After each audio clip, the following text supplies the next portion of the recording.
حمدك الصافي المبارك ويرنا يوم النشور صلى الله على محمد.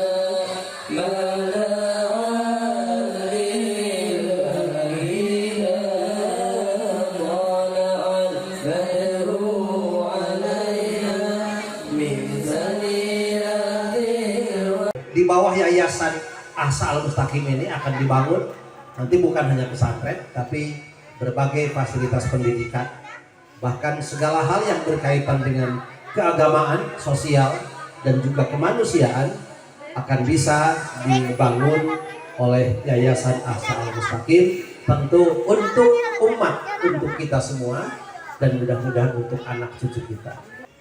Alhamdulillahilladzi anzala sakinata fi qulubil mu'minin. Asyhadu an la ilaha illallah al-malikul haqqul mubin. Wa asyhadu anna sayyidana Muhammadan abduhu wa rasuluhu afdalul mursalin. Allahumma shalli wa sallim ala sayyidina Muhammadin wa ala alihi wa ashabihi ajma'in. Amma ba'd. Faya ibadallah, usikum wa iyaya bitaqwallah faqad fazal muttaqun. Hadratal mukarramin, para kiai, para asatidz wal asatidzah, bil khusus pamirsa guru urang sadaya sepuh kuring kersana Bapak Kiai Haji Undang Munawar anu kusyukuring dihormat. Mudah-mudahan mantena dipaparinan panjang yuswa, sehat lahir batin, oge senantiasa sisa usianya menjadikan keberkahan untuk kita semua. Amin ya rabbal alamin. Pamirsa penlanceuk Kang Ustaz Sidik liwah kula margi oge sami mudah-mudahan kiprah mantena dina mengelola Yayasan Ahsan Muttaqin, mudah-mudahan dipaparinan kalancaran ku Gusti Allah. Amin ya rabbal alamin. Bapak miwah Ibu hormatin syukuri, tadi kadangu kersana cek ihsan dina pembukaan mauskeun salah sawios ayat. A'udzubillahi minasyaitonir rajim. Qul bi fadlillahi wa bi rahmatihi fa bidzalika falyafrahu huwa khairun mimma yajma'un. Para wargi sadaya, dina eta ayat kakuningan, ayat kapingah anu diparentah. Jalmi hirup bade bungah bade susah tidak berkaitan dengan hukum. Upami dikuatkai karena hukum bungah jeung susah dihukuman ku benang. Tapi dina ayat eta mah bungah teh diparentah. Bahasana fal yafrahu fi'il mudhari kaeuntreupan kulam amar dina hartos ulah eureun-eureun urang sadayana kudu bungah. Ngan kabingah eta puguh alasanana mana nu kahiji bi fadlillah, nu kadua wa bi rahmatihi. Upami digali dina penafsiran ayat Al-Qur'an, apa yang dimaksud dengan bi fadlihi wa bi rahmatihi?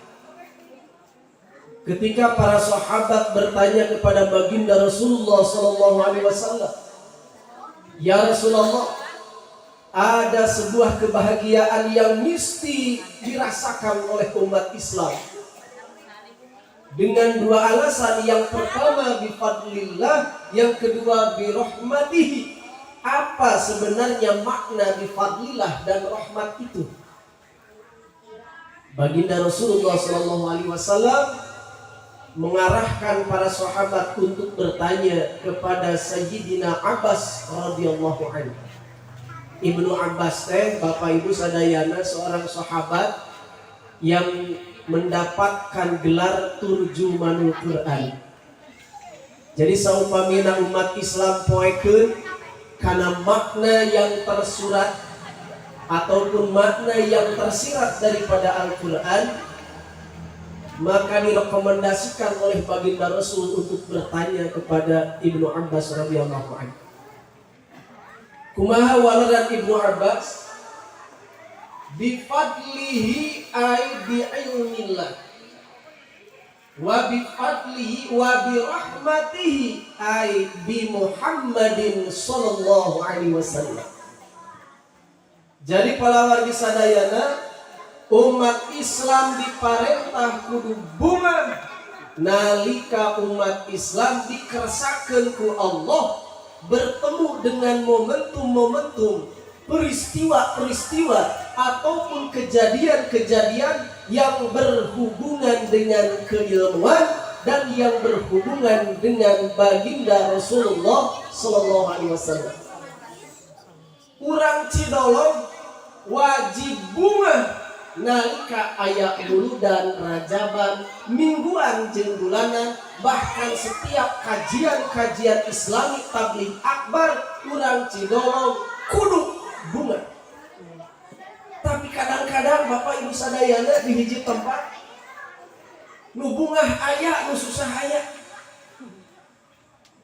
Oroktok kana panto assalamualaikum ece simkuring kawakilan ti DKR kalarasan minggon enjing bade muludan sentuh kana hatena lah aing ngaji tara ka masjid langganan lain katagih aing pengajian kudu bare duit ieu teh. Padahal hadirin sadaya, ketika aya panitia ngetuk pintu kepada umat Islam untuk ikut berpartisipasi di dalam dunia pendidikan, merupakan sarana ti Allah pikeun naikeun darajat umat Islam. Kadang tadi kurang sadaya, selain daripada rumah tahfidz bade didirikeun pondok pesantren, urang Cidolog wajib bungahna karena di Cidolog dikersakeun ku Allah bade aya sarana dan prasarana untuk meningkatkan harkat derajat manusia di pandangan Allah. Dan derajat mahalna manusia bukan karena jabatannya yang tinggi, bukan karena hartanya yang banyak. Berharganya manusia adalah dengan ilmu. Numawi milari ilmu dina bahasa Sunda istilahna pangajian atau pangaosan. Geuning disebut pangajian aya pangajina, geuning disebut pangaosan aya pangaosna. Tidak setiap manusia mampu membeli barang yang berharga, tidak setiap orang mampu membeli barang yang mahal. Hanyalah orang-orang yang dipilih oleh Allah yang bisa datang ke majelis taklim. Hanyalah orang-orang yang terpilih oleh Allah yang mampu masuk ke pondok-pondok pesantren. Hanyalah orang-orang yang dipilih oleh Allah, orang yang bisa memakmurkan majelis taklim. Bahkan hadirin sadayana,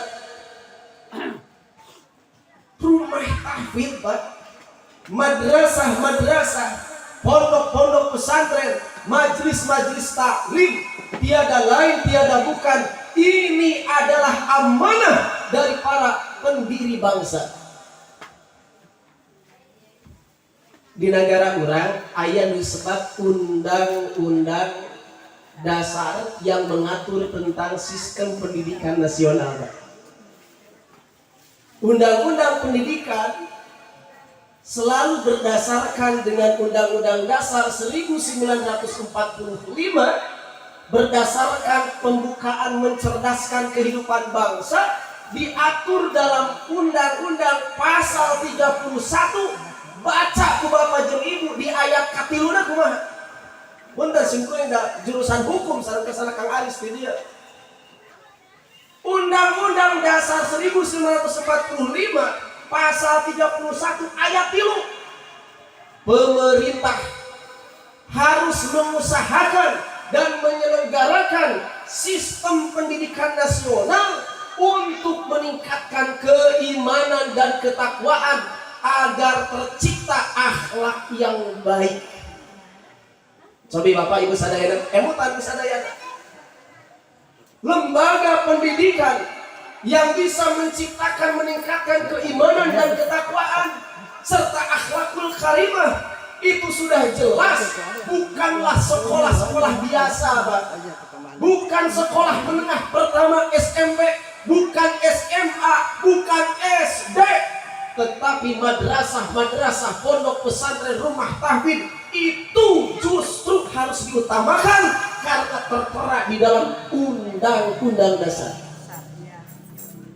Tapi kenapa pada buktinya terkadang orang-orang dari Kementerian Agama merasakan kenapa madrasah-madrasah, baik itu madrasah ibtidaiyah, madrasah tsanawiyah, madrasah aliyah, pondok pesantren dimarginalkan, kurang diperhatikan, berbeda dengan SMA, SMK, bahkan perguruan tinggi di bawah naungan Kementerian Agama kurang begitu diperhatikan. Padahal amanat undang-undang justru lembaga-lembaga yang seperti inilah yang harus paling diperhatikan. So, tinggali Dina Pancasila sila yang kedua, kemanusiaan yang adil dan beradab. Punten, peringatan Maulid Nabi ini ketika muncul ada ide untuk memperingati Maulid Nabi adalah karena risaunya seorang pejabat negara tetapi memiliki keimanan yang sangat luar biasa, merasakan kekhawatiran terhadap generasi yang sudah tidak bangga dengan keislamannya. Orang-orang dewasa geus teu kurun ngalaksanakeun sunnah-sunnah Rasul. Orang-orang yang sudah berpendidikan, sudah acuh tak acuh untuk mengamalkan ajaran Islam. Maka dimulailah digelar peristiwa peringatan Maulid Nabi sallallahu alaihi wasallam.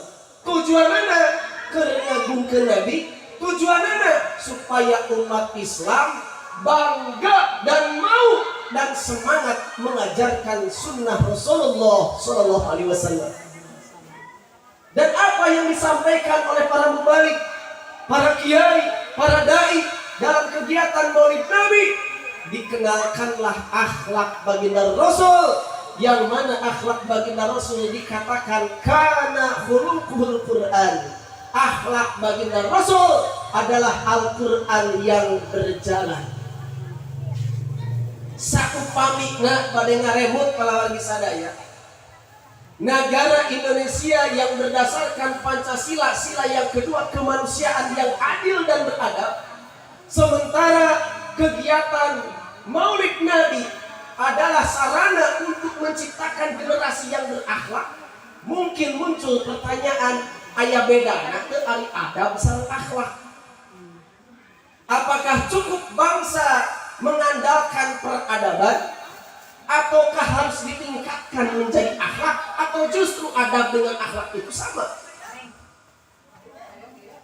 Para wargi sadayana, di tahun 1990 ada sebuah perkumpulan dunia yang menghasilkan salah satu kesepakatan bahwa ada satu negara di dunia yang mendapatkan gelar sebagai negara yang paling beradab. Waktu itu Indonesia tidak masuk kategori, naon sababna tahun 80-an pasca beneran ke aya riungan dunia untuk mencari negara yang paling beradab, di Indonesia mental gelut wae. Persib antar klub bola di Indonesia gelut. Komo ngalawan luar mah gelut deui termasuk kategori Pak. Mana negara yang mendapatkan kategori di Asia yang menjadikan negara yang beradab ternyata dimenangkan oleh negeri Jepang. Kenapa negeri Jepang mendapatkan gelar negara yang paling beradab? Gerace di Jepang mah punten boro-boro kasaluhureun anu dewasa pendak jeung sahandapeun ge darong heula kantos ningali mah dina TV-nya. Ungkleuk. Naon eta teh namina? Ojigi. Ojigi adalah cara menghormati siapapun ketika seseorang bertemu. Kalau di dalam Islam bersalaman, kalau di negeri Jepang dengan menundukkan tubuhnya. Mana teu padu ungkleuk baca. Simkuring aya pertemuan kapungkur di Hotel Horizon di Pangandaran. Kebetulan salah satu narasumber nate di Jepang dalam acara water rescue.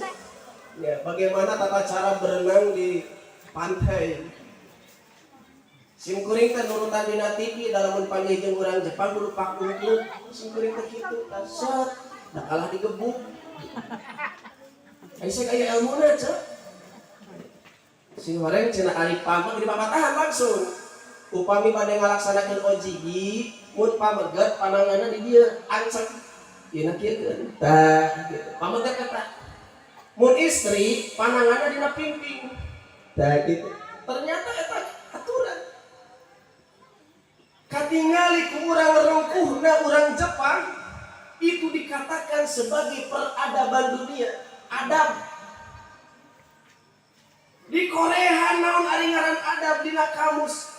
Apa bedanya dengan akhlak? Oh, ari adab mah perlakuan yang dinilai baik oleh manusia didasarkan pendidikan, pengajaran dan aturan.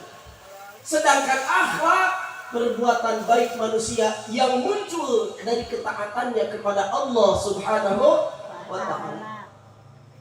Terbukti akan kenapa adab tidaklah dikatakan akhlak geuning dina tahun 2000 negara Jepang tahun 80 dikatakan sebagai negara yang paling beradab. Tahun 2000 ku dunia Jepang dikatakan sebagai negara yang sebagai negara produksi film porno terbesar di dunia. Negara yang paling beradab ternyata berhasil meraih predikat produsen film porno terbesar di dunia. Ini bukti bahwa negara yang beradab belum tentu berakhlakul karimah. Ulah tebih teuing di negara Jepang Kang. Di Indonesia punten. Ada sebuah suku di Papua. Simkuring hilap deui yang jelas bukan suku Dani dan suku Asmat yang lebih dalam daripada suku Dani. Eta mah aya hiji adab Pak. Lamun urang anjang kadinya ka kepala sukuna bisa diterima jadi tamu kehormatan asal daek nampak sasalaman jeung kepala sukuna. Ngan sameme sasalaman kepala sukuna nyiduhan heula pandanganna. Ciduh nu kandel teh aya reuhakan. Kwek, cok. Tuluy ngajak sasalaman kata mukna. Jangan harapkan bapak pun nganjang ke kepala suku bisa selamat. Lamun bapak teu sasalaman jeung kepala suku nu aya reuhakan. Rajang sasalaman kudu dielakkeun ka dieu ditewak dikulum. Dianggap maneh tidak mau berdamai. Datang urang kalinya teh dianggap rek musuhan.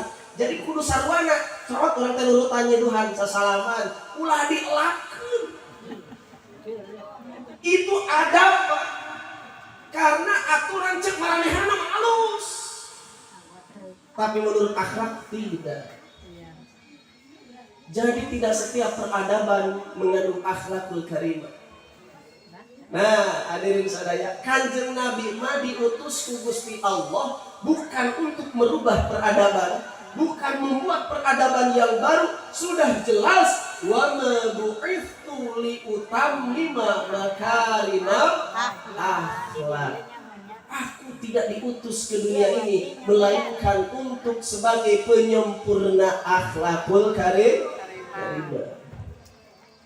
melang Pak cek kamari 2 tahun ke belakang simkuring nempe nyakolakeun murang kali nupang agengna nuka 2 salah sama mung nuka hiji parantos ngantunkeun simkuring teh budak keneh nganai budak geus 5 cek ieu betari istri mah mah hiji abdi ge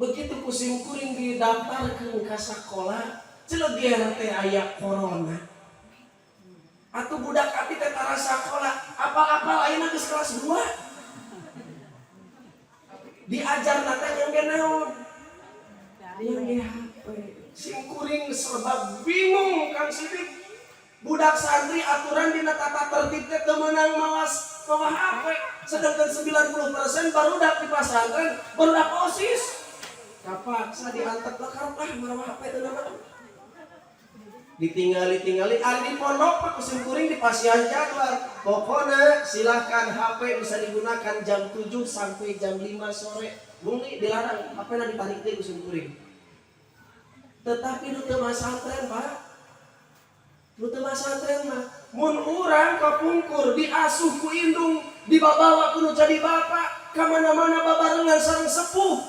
barudak ayeuna mah ulina ge diasuh ku naon ku HP babarenganna jeung artis YouTube, artis TikTok, jeung Facebook, jeung WhatsApp sapopoena teh eta jeung eta efekna jiga kumaha karena dengan diasuhna ku barang-barang elektronik seperti itu ternyata membuat ada sebuah gelombang negatif radiasi aktif yang tidak bisa dihindari akibatnya budak hese konsentrasi hese nurut kanu jadi kolotna kieu ceuk cacak-cacak budak nu lahir tahun 70-an 80-an kadang-kadang poe Jumaah mun batur mah maraca Yasin ngarumpul di masjid aya oge nu di bumi ngadoakeun sepuh-sepuhna nu tos ngantunkeun tapi di luar sana ternyata loba keneh ternyata bahkan lebih banyak anu caricing di warung nu caricing ngarobrol di tepas daripada maca Yasin tas maghrib teh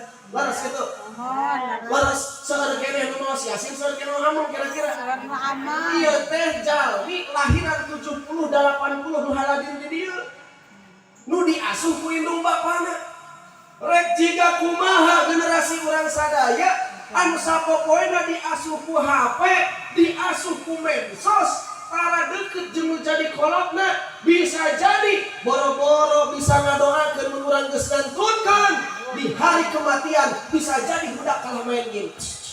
Balas itu. Nauzubillahi min. Makanya para wargi sadaya ketika Allah meresahkan di Cidolog ada pondok pesantren, ada rumah tahfidz, ini kesempatan emas. Ini merupakan kesempatan yang luar biasa karena Rasulullah bersabda tidak ada yang bisa diandalkan ketika kita meninggal dunia. Sokomo lamun urang rumasa ibadahnya masih kurang, sokomo lamun urang masih kena rasa melakukan kemaksiatan. Ketika kita di hadapan mahkamah Rabbaniyah dipinta pertanggungjawaban oleh Allah, gembarna luar biasa, disiapkan siksaan ku Gusti Allah. Teu aya diharapkan para wargi sadayana kecuali doana murang kalih anu ilmu itu sangatlah penting Pak. Ketika manusia masuk surga, di surga wae ceuk.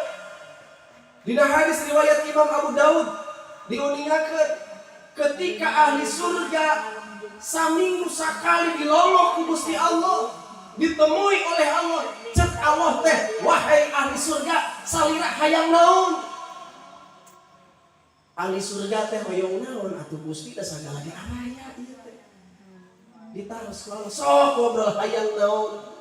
Da surga teh aya tingkatanna, timimiti tingkatan yang paling bawah sampai yang paling tinggi. Sok nyarita ku Allah dipangisan hayang naon. Ternyata hadirin rahimakumullah, kata baginda Rasul, ahli surga tidak bisa menjawab karena bingung. Maka bring sadayana ahli sawarga nyamperkeun ka para ulama, ka para ustad, para kiai yang dulu di dunianya sebagai guru ngaji. Boro-boro di alam dunia nya bisa warga baik ulama madi peryogikan hadirin. Jadi betul-betul penting kita mencari ilmu. Dan mencari ilmu itu Pak lain kewajiban budak. Mun misalkan bapak jeung ibu ayat jerojoy dina hate kabita ningali murang kali katalah Al-Quran ayat 1 juz 2 juz sampai 4 juz di dia di Al-Mustaqim jerojoy saja asa hayang urang tapi geus kolot mempeng di bare hayang sok enal sampeurkeun ustaz aya di dieu papatahan simkuring ece papatahan akang abdi hoyong diajar nalar Al-Quran bukan suatu hal yang mustahil kalau lagi. Iya. Tingali dina kitab Ta'limul Muta'alim seorang yang bernama Hasan bin Muhammad murid daripada Imam Abu Hanifah. Usia sabaraha anjeunna masantren? Ternyata masantren dalam usia 80 tahun. Dengan kesabaran, keikhlasan dan kesungguhan usia 80 tahun kakara masantren karena keikhlasannya dan kesungguhannya akhirnya menjadi ahli ilmu yang tidak bisa dikalahkan oleh ilmu yang lain. Jadi lamun eueuh aya kabita budak bisa kitu, budak kurang peperihun teu diasupkeun ka dieu da geus nyaraba. Aya nu di PT Alba, aya nu di Garmen, aya nu Jakarta, di Bogor. Atuh eueuh pesantren di dieu. Ya, siap. So, ulah ting cicing di kobong da coba boga salaki di bumi we nalar juga asar kurunyung ka dieu bade skor teh saayat. Bade gitu bade. Mudah-mudahan digambil dengan Gusti Allah. Amin. Saur Allah inna nahnu nazzalna dzikra wa inna lahu lahafizun. Kami menurunkan Al-Qur'an jeung kami bakal ngajaga kajama-jama ngajaga kana Al-Qur'an. Allah yang akan menjaga. Tong hariwang jalmi anu katalar Quran mah jasadna oge moal di daharan ku rinyuh, moal di daharan ku sako-sako di alam kubur dijaga ku Gusti Allah. Andaikan di dalam kalbunya disimpan ayat-ayat Al-Qur'an. Insyaallah. Nah, ujang boro-boro nalar Quran cuma rek pangajian kinan. Berat luar biasa. Tidak eueuh ari namina ngaos mah kitu. Jeung tadi ge kana barang mahal mah hese teu sakabeh jalma bisa. Ya. Tidak menjamin seorang yang memiliki rumah berdekatan dengan majelis ta'lim, tidak menjamin seseorang yang dekat dengan pondok pesantren ngadadak jadi loba ilmuna, ngadadak jadi pangsolena. Henteu ceuk da dipilihan ku Gusti Allah. Aya deui imahna jauh di pondok pesantren tapi dikeresakeun cemerlang ilmuna, sae akhlakna, geuning bisa kitu karena maksakeun mujahadah. Iya. Di simkuring sok aya riungan Kang Sidik tiap wengi Ahad. Alhamdulillah Kang Ari Sandi aya ka ditu. Wengi Ahad teh nu diaosna teh kitab I'anatut Thalibin sareng Rohdiyah. Kumargi diajarkeunana ku karsana pimpinan pondok pesantren Cibeunteur atuh logatna teh logat Jawa ceuk. Sedengkeun ari urang Sukamukti teu aya nu paham kana bahasa Jawa. Begitu dimimitian mah ngaos kitab peserta teh langkung ti 200. Ngan begitu hari yang kedua nuntut teu aya. Nah geuning kunaon benar kita cenah ku bahasa Jawa, padahal logat unggul bahasa Jawa mah dari surahnya mah dijelaskeun bahasa Sunda. Nah, bilihnya mah bilih aja. Kunaon ceuk teh ka masjid aing mah teu ngarti ngajina ge. Rajeun aya ngartos teh pangaosanana, ngartos ngan kudu capek abi mah datang ka majelis talim sekolah nundutan, sekolah sare. Seur alasanna teh, kunaon parna teu ngaos? Wah, aing mah ajengan puput terasa.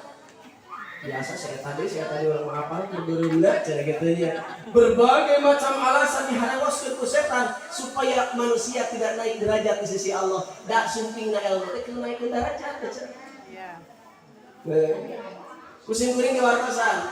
Lamun aya jalmi nu ngaos angkat di bumi niat bade ngaos ngan datang ka bumi ngarti henteu bebeunangan henteu numbutan tibra nu aya kira-kira menang teu cenah fadilah ti Gusti Allah? Jawabannya dia akan mendapatkan fadilah ti Gusti Allah. Dina kitab Fathul Mu'in dina syarahna ari Fathul Mu'in teh karangan Syekh Zainuddin Al-Malibari. Kade lain urang Malioboro.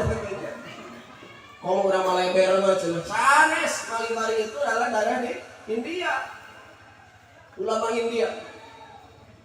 Dijelaskan aja dina ieu kitab man dhahaba ila alimin wa jalasa indahu walam yaqdir ala hifdzi syai'in mimma qala aqahu Allah taala sab'a karamatin. Bapak Ibu sadayana yang beliau geuning sahabat jalmi sumping ka kiai ka majelis ta'lim ka pondok pesantren ka madrasah ka pangaosan sumping teras calik ngariung walam yaqdir alaihi syai'un mimma qalahu, tetapi dia tidak mampu menyerap menguasai tengarti saat detik acan naon sih tadi nu didugikeun jika ibu-ibu mun ditanya tas mingguan aya mingguan di dieu aya di naon Sabtu di Sabtu cek cara ge teh tadi ngaji naon aya di dieu biasa gitu we heuh cek kudu nama da ieu cek dicatat ada geus kudu ieu na tarikh pohon dicatat aja. Lamun jami ngaos tidak ada ilmu yang dapat diserap, bahkan tidak ada suatu pun materi yang bisa diingat, hanya dia duduk bersandingan dengan kiai dengan ulama yang menyampaikannya. Bidauh dina ieu kitab aqahullahu ta'ala sab'a karamatin, Allah akan memberikan 7 kemuliaan. Cacak-cacak mundut, cacak-cacak malau be, cacak-cacak teuing atau bar, 7 kemuliaan. Nu kahiji awal